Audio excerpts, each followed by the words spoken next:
Everyone! So, oh my god, let me get this angle right. Okay, is this good? You can kind of see me now. So I'm shooting this on my phone because I didn't bring my GoPro with me. And honestly, the phone is probably better better quality than my GoPro. Even though I'm like using the front-facing camera so I can see myself, like, even the front-facing camera on a phone is probably better than fucking GoPro, guys, let me tell you.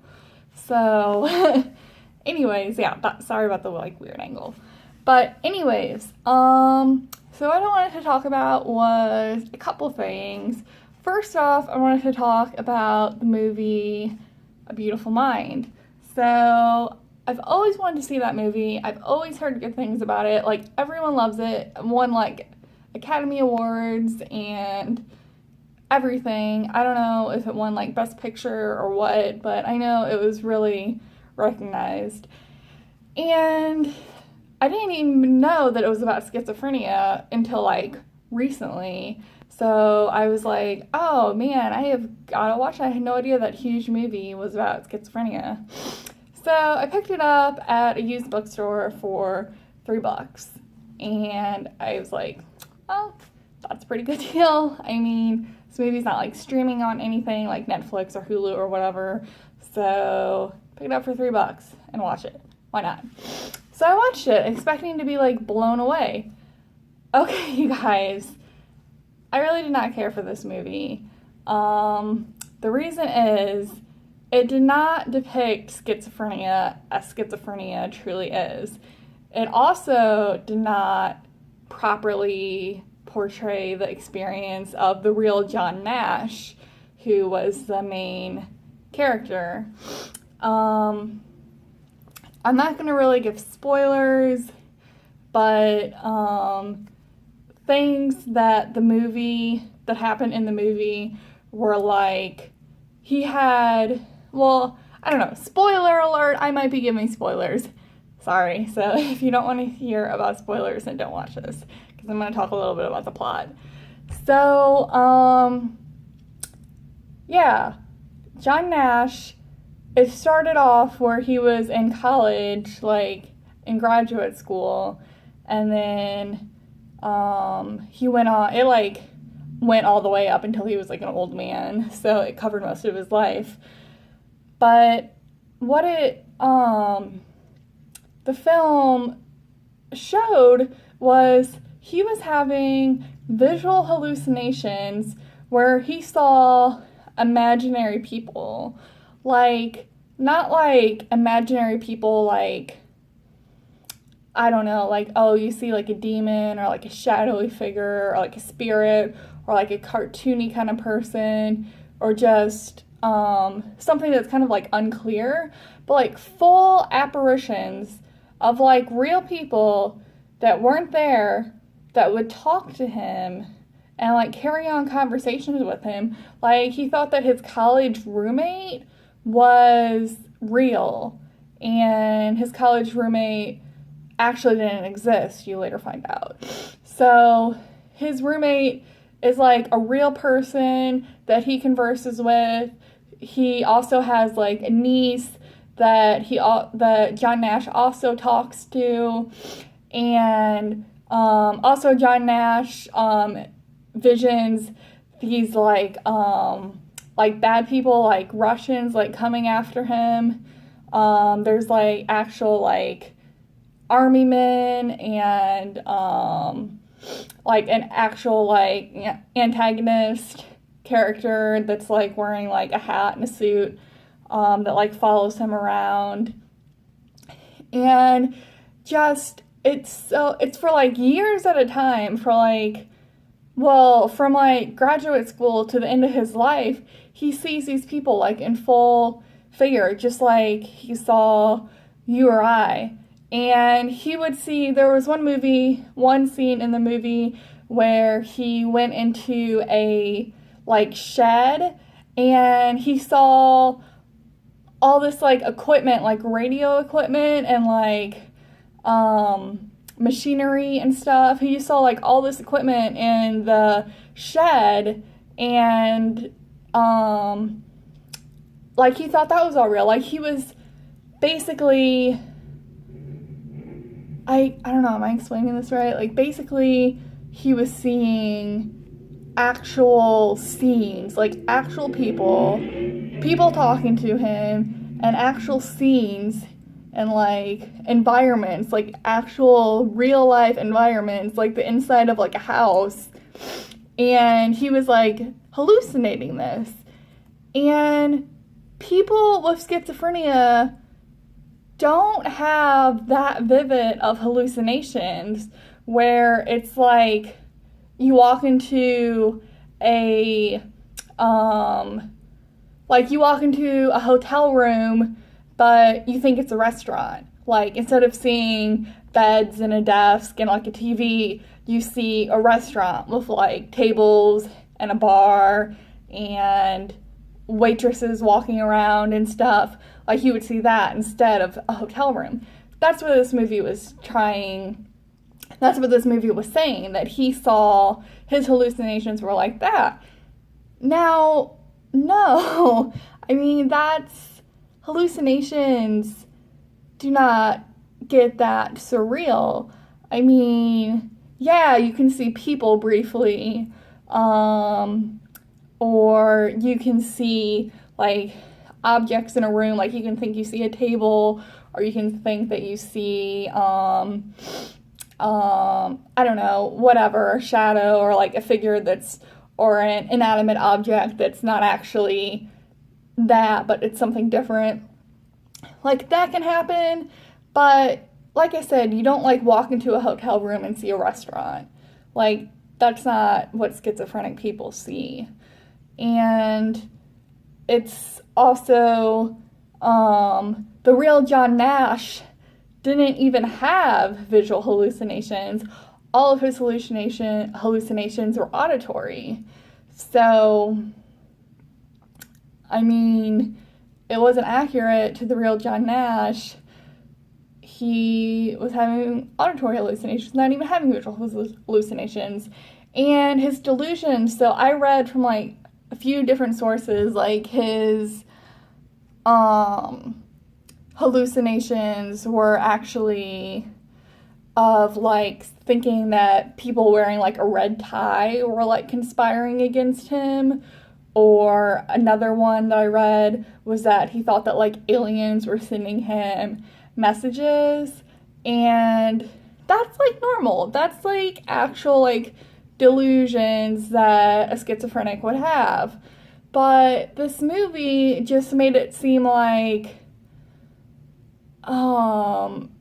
he just thought that like armies were after him, and like, I don't know, like he just actually saw like the literally like people like in the forest, and he saw them like pointing guns at him and stuff. And I mean, I guess you could have that where you would see like actual people pointing guns at you.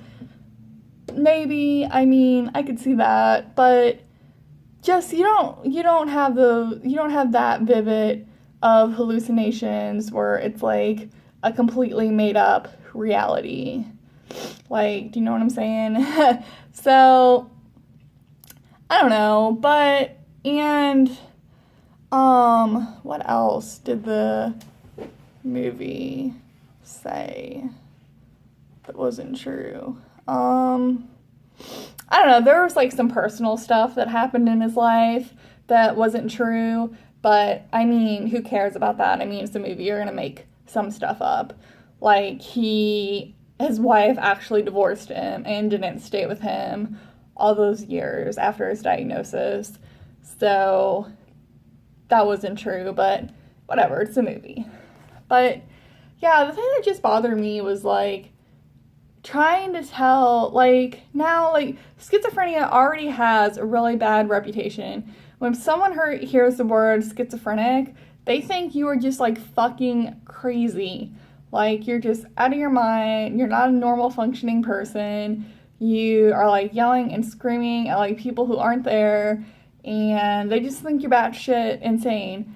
And this movie made it seem like schizophrenic people have, like, grandiose delusions that are, like, that fucking real. Like, like your house is just like not your house anymore. It's like it turns into a, I don't know, like you see, instead of seeing the inside of your house, like instead of seeing your living room, you see like the Oval Office, like instead. Like, I mean, correct me if I'm wrong, but I don't think there's any account of visual hallucinations in anyone with schizophrenia being that intense and that real. So, I don't know. I just think that it's, I don't know. I mean, it's a movie, so visual effects are more entertaining than audio effects if they were just showing his auditory hallucinations. So I guess I can kind of understand that, but I think maybe they should have just had like a disclaimer at the end or something, like saying that John Nash's hallucinations were actually auditory and not visual, or just like not say that it's based on a true story. Just, I don't know, you guys. Tell me what your thoughts are if you've seen the movie and what you thought about it. So, yeah, I mean, I don't think it depicted schizophrenics very well. I think it made us seem like we are completely out of our fucking minds, like not seeing the same trees and like cars and houses that everyone else sees. Like we have this alternate universe that we live in with like different scenery and stuff, and that's not how it is. So yeah, anyways, so enough about that. The other thing that I want to briefly talk about is mental hospitals. So and the reason why this came to mind is because my dear friend Des Chroma, I think she made some videos saying that she was going to go to the ER, that she drove to the ER at midnight and was going to go inside and check herself in because she felt like she was experiencing some mania and also hearing and seeing things. So I haven't heard from her, so I think that she did check in and she's probably like in a facility right now. So I really wish all the best for her, and I hope that she is doing okay and hopefully better. So what I wanted to say though is like just kind of like my views on when you should like admit yourself to a hospital and when you shouldn't. Like, and now I'm not a doctor, you guys. I'm not a therapist. I'm not whatever. I'm not telling you guys what to do or how do you live your lives, or that you're doing something wrong, or that I'm right and you're wrong. Like, no, I'm not saying that. I'm just going to give you my opinion on it. So my opinion is that going to the hospital really should be your last resort. I don't think that it should be a place that you just go because you're feeling unstable. I think that you should consult with your doctor first. Call your doctor, get an emergency appointment in, do an emergency med change, and have family or significant others or friends or neighbors or whoever you feel close enough with watch you. Just kind of like keep an eye on you to make sure that you're not harming yourself, that you're not driving if you don't feel safe driving, like if you're like seeing things or hearing things, and that you're not like spending a ton of money if you're like really manic and like blowing through your bank account. Like, have someone like who you live with just kind of like watch you and make sure that you don't do self-destructive behaviors. Now, I know that's not available to everyone. Not everybody has a good support system. So I think if you don't have a good support system and you do feel like you're a danger to yourself, then yeah, I mean, go to the hospital. But if you can avoid going to the hospital, then what you should do first before you go is you should either, one, consult your family or your significant other, whoever you live with, be like, look, I'm not doing well, I'm having these feelings, or I'm having these thoughts, or I'm seeing things or hearing things, and I need you to help me and support me. Then I think that should be like your first step. Your second step should be to call your doctor and make an emergency appointment. You should be able to make an emergency appointment with your doctor. If you can't make an emergency appointment with your doctor and the medicine you're on is just not fucking working, you're just having really horrible symptoms, then you should go to the hospital, because that's like, what else can you do? Because you can't get a new doctor and you don't want to hurt yourself. But if you can't make an emergency appointment with your doctor, then I think you should do that first. I've only been in the hospital twice, you guys. So one of the times was like involuntary, but I think I might have like signed something making it like officially voluntary, like on the records it was voluntary because I like consented to it. So, but whatever that's classified as, I didn't like go on my own will. Like, somebody took me to the hospital because I needed to be there because I had like messed up. I had overdosed. So, yeah. So that was my first hospitalization. My second hospitalization, I was just like, well, I'm still suicidal. I'm still hearing voices telling me to hurt myself. So obviously the first hospitalization didn't work. So a week later, I went in for my second hospitalization. That was voluntary. And I did get my meds sorted out at that point. Like, I got on some really good meds that really did help me. So that was good. But like, when I was in the waiting room the first time I went to the ER, there was like a woman there who was a very sweet woman, like one really nice lady, but she was like, yeah, I'm feeling like it's time again, that I just need to check myself in because I'm feeling so down. Really? I mean, I understand that depression is hard. Obviously, I experienced depression too, but unless you're like suicidal, like actively suicidal, like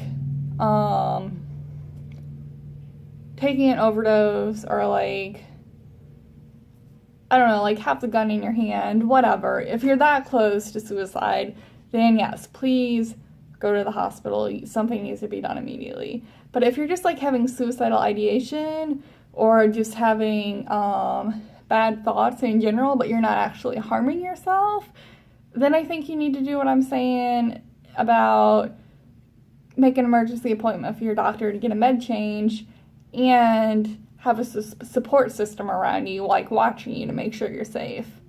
So, like, just, I don't know, when I was in the hospital, there was really only, there weren't a lot of people there who seemed like they were like psychotic, where they didn't know what was going on, or just like so depressed that they didn't leave their beds. People were participating in groups, and people were pretty like stable and like in their right mind. Like, I just saw a lot of people who didn't seem like they were in immediate danger, yet they were in the hospital.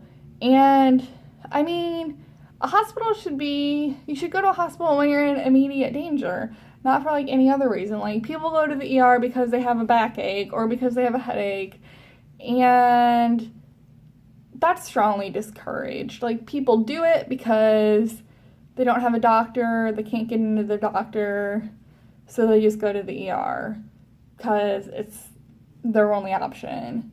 But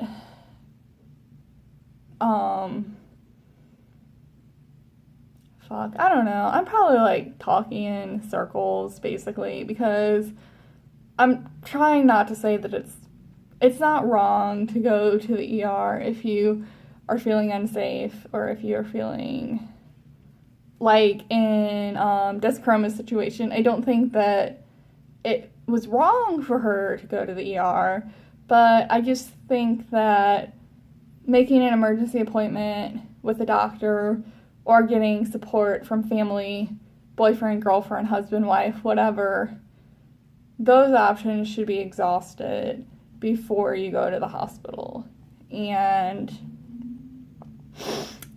that's just my main thing, is for me personally, I wouldn't go to the hospital unless I was psychotic out of my mind and needed to be there, or manic out of my mind and needed to be there, or I was like attempting suicide and needed to be there. Because I have a good support system, I have family, and I have a boyfriend that watch out for me, and I have a doctor that I can call and make an emergency appointment with. So I just think that that's what everyone should strive to do if they can.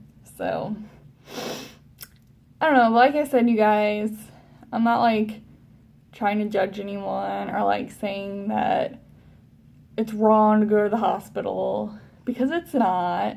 I mean, sometimes you do feel like that's your only option if you don't have support. So I don't know. I mean, I don't know. I'm just sad. I'm just like sad about it. Like, I'm sad that Des Chroma had to go. Like, I just wish that she could have had like someone watch her, like give her 24/7 support, like watch or make an emergency appointment with her doctor.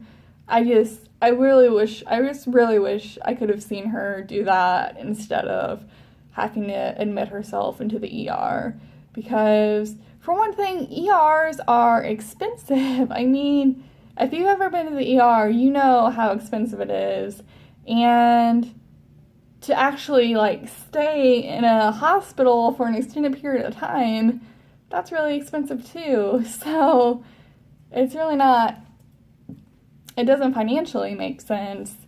I mean, it makes a lot more sense to pay a $20 copay and go to your doctor. So, yeah, anyways. I'm probably gonna have so much hate from this video because I've just been like so opinionated and stuff, and everyone probably thinks I'm a bitch now. But I'm sorry, I'm not. I don't mean to be, but these are just some thoughts that I've had. That's it. Sorry this video has been so long. If you have actually been watching this whole thing, thank you. So, yeah. Thanks for watching. See you later.